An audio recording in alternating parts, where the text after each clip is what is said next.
Hey everybody, HMV here. Playing more Kerbal Space Program. We're doing the Caveman Evolved Challenge, and I broke down. I finally built myself a science car to drive around the Space Center to do a whole bunch of science in order to unlock not nuclear engines. I apparently need more science for that. I thought I just needed to unlock the node, and I actually need to unlock both the nodes before it. That's something I didn't know about nuclear engines because usually I don't bother with them. But we're going to Moho, so I hire a second scientist here and do something I have never ever done in this game before. Literally never did it. I had to look up how to do it. I use a science lab. The only thing I've ever taken a science lab up for to do is level people up and complete a contract that asks for a science lab in a station. That's all I've ever done. I've never actually done science in it, stored science in it. This is a whole new experience for me. The reason I never did it is because I kind of feel it's cheaty. But you know what? At this point, I'm ready for cheaty. I want the science. I want the nukes. I want to go to Moho. The trip to Minmus was pretty uneventful. I chose Minmus because it was uneventful, and I don't want eventful. The landing was, as always, easy. The flag planting for extra experience was, as always, easy. And with just the science I got along the way, and on the line when I landed, I had enough data to, well, honestly, it's crazy. This one trip alone has convinced me that the lab is a perfect example of an actual works as designed game cheat. There's no reason to not put a lab on Minmus and just unlock the entire tech tree in a couple hours of time warping. It's nuts. I only brought enough batteries to transmit about 130, maybe 150 science points at a time. So I sat here and I idled 5 or 6 Minmus days at a time, sent the science back, idled again, sent the science back, etc., etc., etc. And I easily got the 300 science I needed for the nukes. So boom, done. And in the 180 days before the Moho window, I got another 1,500 science. And there's thousands more on Minmus, just sitting in the science lab. I've not even bothered to disconnect the ship that I brought in order to go get more science because I haven't needed it. It's freaking crazy.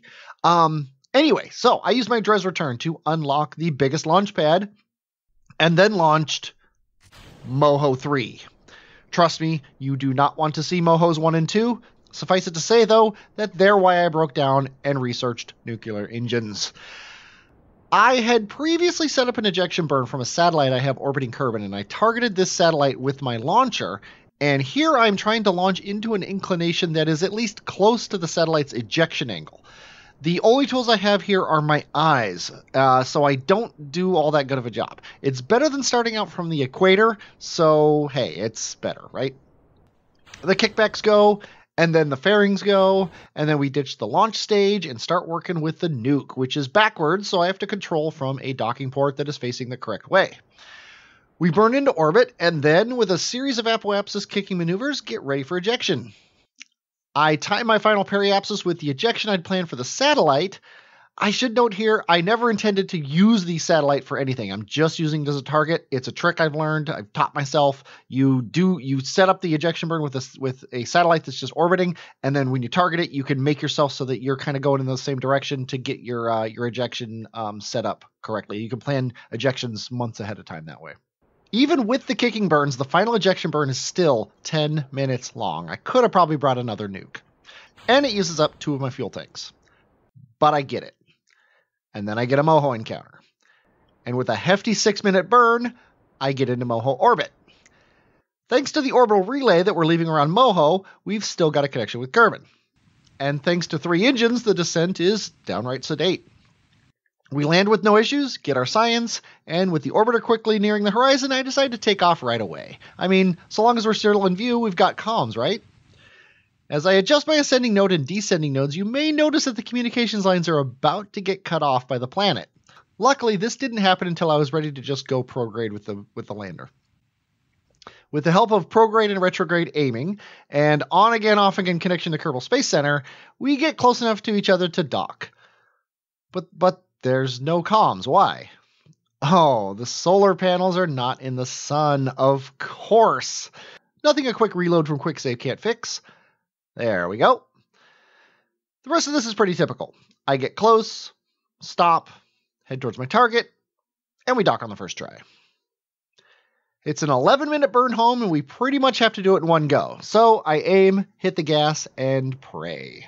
When my periapsis gets down to 3 kilometers, I decide praying isn't enough, and I cheat myself a bit over the horizon. At least it's going up now. I don't know, but I suspect it's a good thing that it's too dark to see how close to the ground I am. In my fear, I forgot to ditch the side tanks. Not a big deal, we have plenty of fuel. And finally, I get a connection with Kerwin's orbit. And with a little planning, a connection with Caveman itself. Out of fuel, we ditch the nuke and go back to the lander engine for the rest of the trip. Note in the design here, I kept the relay antenna and the parachute, which never went to the surface of Moho. And finally, we burn to get into an actual encounter with Caveman's atmosphere, and notice that we have plenty of fuel to slow down once there. Hello, Caveman, it's nice to be back, finally. I ditched the side tanks, not because they're out of fuel, but because I'm afraid they'll cause us to be aerodynamically stable backwards. Also, I closed the bay doors for the same reason. Descent is easy, and the chute slows us down with no problems. 574 science, over 2,000 total, and another building unlock. All in all, a successful mission. I hope you enjoyed watching this. I definitely enjoyed playing it. I'm HMV, and I will, as always, talk at you later.